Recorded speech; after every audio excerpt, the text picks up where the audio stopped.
Hello and welcome to a new series here on the channel. We're going to be playing a game called Reaching for Petals. It's just come out today, so I absolutely know nothing about it other than it was recommended to me because the story is apparently supposed to be pretty good. Let's start the game and see what it's all about. So let's start with chapter 1.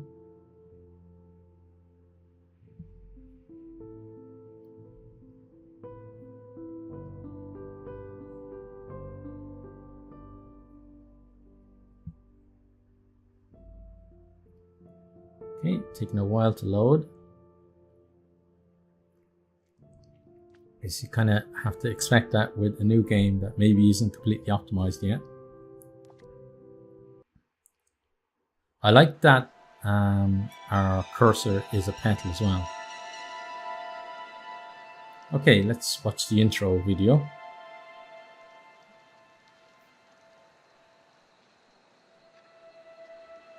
Okay, I guess that was it. Okay.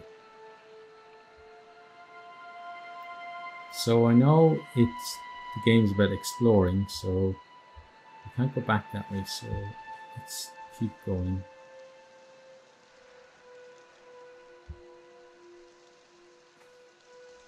Okay. These woods are an example of what can be accomplished without man's interference. This forest, away from any town or communal society, is as untouched by man as any mass of green can be. It would be easy to mistake an area like this as a place of solitude and silence. That is not the truth. Here, there is no substantial evidence of civilization, but that does not mean it is without life. Wind and water fill the amphitheater with motion and meaning. Endless chatter of woodland beings permeates within this arborous cathedral. These are not idle conversations. It is an opera, a symphony, a concerto of unification, perfectly executed by design. There is no explanation for how these beings coexist. There is no reason to know why. Within these trees, among these streams, life is, and that is good enough.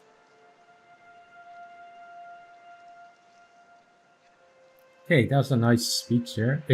But I do find it interesting that he started off by saying that you'd find little evidence of civilization here and of man, but then he used a lot of things like concerto and opera and amphitheater and a lot of words that are associated with civilization and the advancement of man to actually describe the area. So I wonder if that's going to be part of the story. Is this something that has actually been designed by man rather than something natural? But let's move on and see.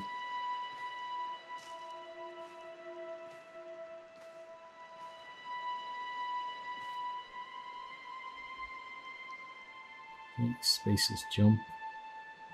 Let me check my, what's interact? Look, interact is E, okay. So is there anything I can interact with?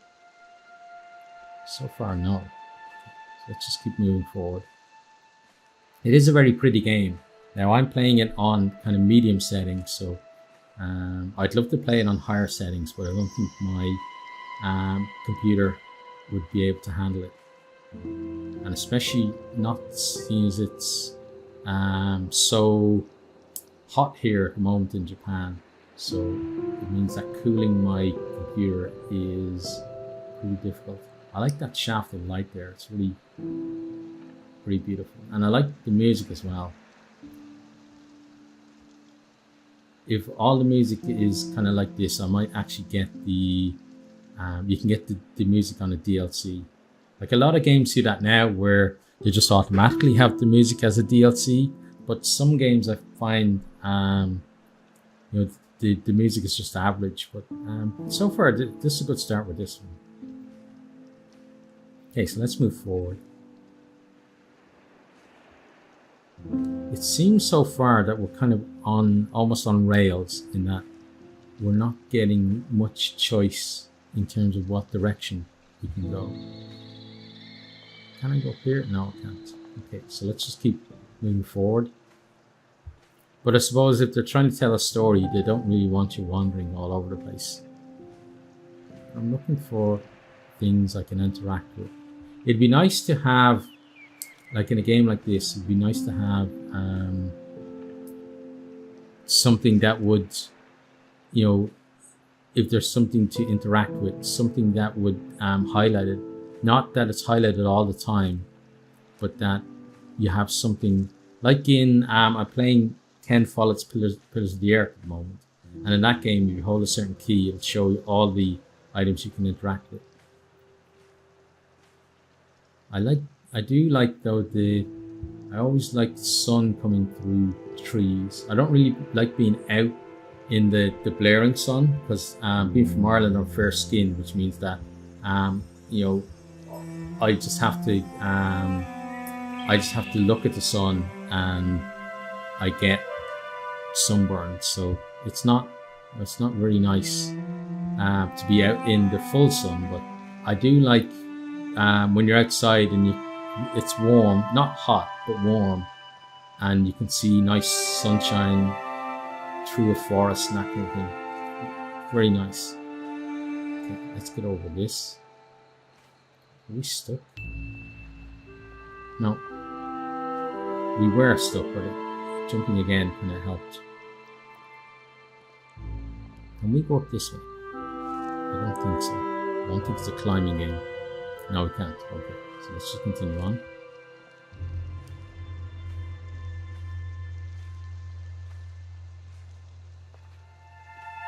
This reminds me of What Remains of Edith Finch, kind of the, you know, being out in kind of a forested area, you know, when you walk up at the start. And also actually reminds me of A Tale of Two Sons, which I've recorded but haven't put out on the channel yet. It's probably going to come sometime next month. But there's a section in that where it's actually after a war, where you go through little gullies like this. Obviously it's not as peaceful as this. Now let's make our way up. And while we're speaking of reminders, these steps remind me of Final Fantasy XI. Steps like that in, I can't remember what zone it was, but there was a zone where you go up steps like Nature that. is And I think not it was to do entirely with benevolent, the story mode as well. and yet this does not take away from its beauty. Animals are hunted and eaten alive, with no knowing of anything outside of this forsaken wood. Human life is very much the same. Every day is lived knowing that any moment could be your last. But it is assumed that now is not that moment. Today is not that day. There is a desire to strive for significance, but in the end, every day ends just the same. These vicious beings live doing what they must do to survive, even if it means the end of another creature's life. Does this make them any different than a small rodent burrowing its home within the confines of a tree to seek shelter from the outside world? Even something as beautiful as a flower can be subjected to draining the essence of other greenery to stand a little bit taller and glow a little bit brighter. There is a cruelty in nature that brings about destruction, and yet this forest still stands. Life carries on, even if it's not the life that came before. You know what to say, to the victor go the spoils. So I guess what's left now are the victors in that struggle, at least for now, until something else comes along and drains their life to make themselves better as well. I noticed there the narrator sounds very like Leonard Nimoy. he's got that quality to his voice that Leonard Nimoy had kind of in his older years. Like when he was younger, he didn't kind of have that kind of, obviously, like, you know, that deep kind of growl almost at the end of his voice that you know, some people at least get when they get older.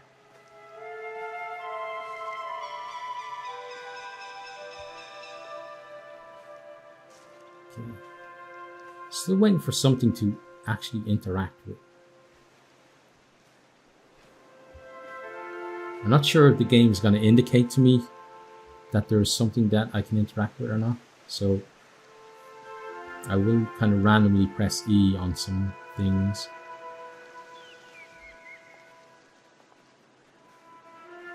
Because I don't think with a game like this, you don't really want the kind of gaminess, as it were, to well, this looks like it might be something here. You don't really want the gaminess to kind of intrude. So there we go. Yeah, it was. Yeah, I like that. Oh, it doesn't look like it's exactly the way I thought it was going to be. But I think that's actually better the way they did that, because there's so many games that have like a conveniently placed tree that you can knock over that falls exactly the right distance and perches on the other side to make, you know, a perfect balance beam for you to cross. So like that we kind of moved it, put it over a little bit, but not completely knocked it over, and then we were able to just continue on that way.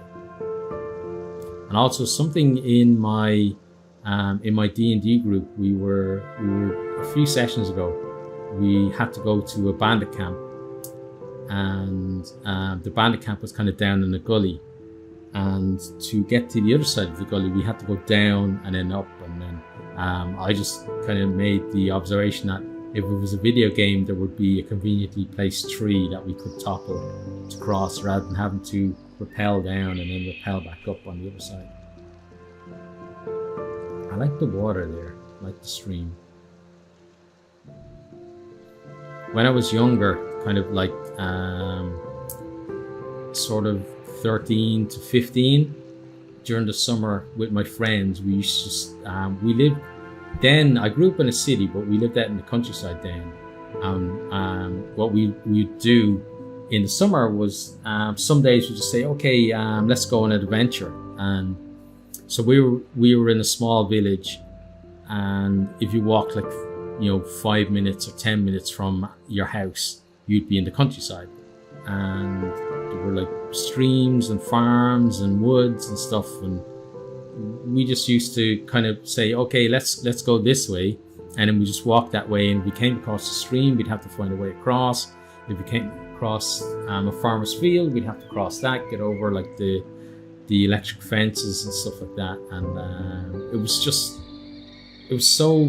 was a lot of fun, but also it was so kind of freeing as well, that there were no limits. It felt like there were no limits to where we could go. Obviously, by the time everybody got tired and hungry and stuff, then it was time to go back home. But still, while you were setting out, you felt that way. And just hanging out with your mates like that as well is great. But this is such a beautiful environment. There's some birds over there as well. I haven't really looked up at the sky. So we've got some white clouds, no threat of rain. So I'm guessing this isn't in Ireland.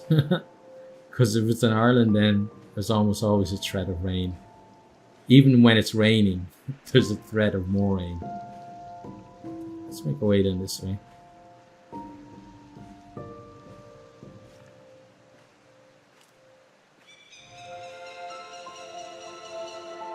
I'm trying to keep an eye out now that I know that it's not going to prompt me to.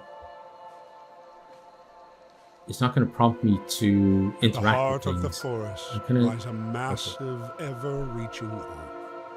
as large as a hill upon a mountain, standing alone and apart from the rest of the forest, encircled by still water. The trunk of the behemoth is impossibly thick, able to withstand the elements for the centuries it has stood here. The stoic branches do not sway like the other trees within the wind. Night is everlasting beneath the countless branches. No light permeates the endless leaves.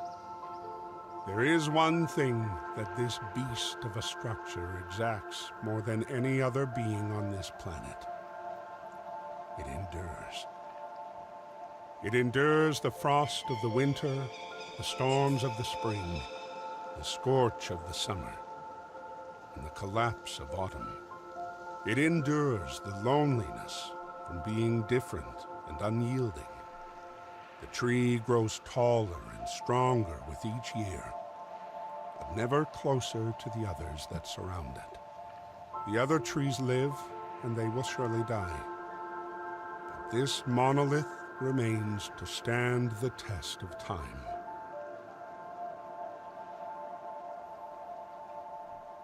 Okay, so I wonder if he's talking about this tree here. But then he said no light penetrates the leaves, and you can see light down here. It doesn't look like it's that one up there. That one doesn't look that big. Maybe it's this one. Or maybe we're just going to see a big massive tree around the corner, and then we'll just go, yeah. Now we know which one it is. Let's make our way forward a bit. Yeah, so I was saying I want to kind of keep my eye out for possible things that we could interact with.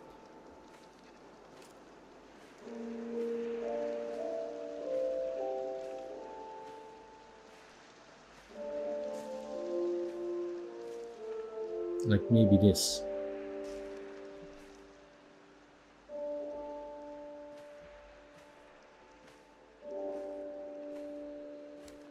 Nature's bench, fallen trees. There's a pond here as well. Looks a bit brackish though, looks green. You wouldn't want to drink the water in that. Better off going to the river.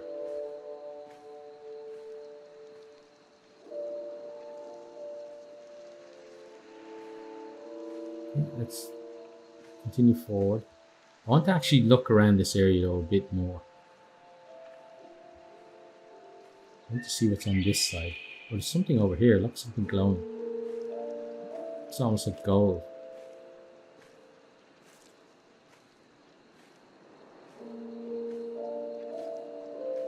What is it?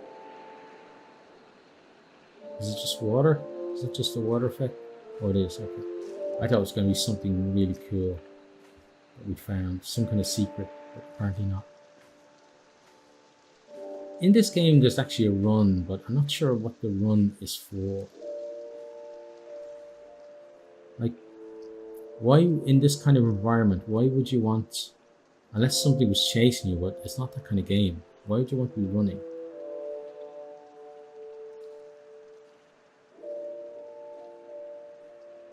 But I think what I'm going to do is, we're in a nice little glade here, and we can see like this, the blue sky above with the birds, and we've got some beautiful trees around us. It's very peaceful. You can just hear the kind of sounds of the birds and stuff in the forest, and just kind of the leaves, and it's very calming. And I think it's a nice stopping point as well. So we're going to end this episode here, and then I'll pick it up from here in the next episode. But I'm going to be playing through this probably this week, and I probably will have most of the episodes up this week as well, because it's a nice little game. I don't think it's going to be that long to play, but it's just a nice relaxing thing, and it's obviously very well done as well. But for now, that's the end of this video.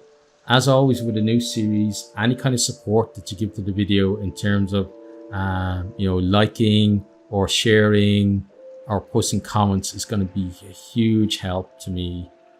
So if you did like the video, consider doing any of those. And I really do hope to see all of you next time. Goodbye. Thanks for watching this video. I hope you enjoyed it. If you did, maybe you'll hit the subscribe button there on the right and check out some other videos here on the left.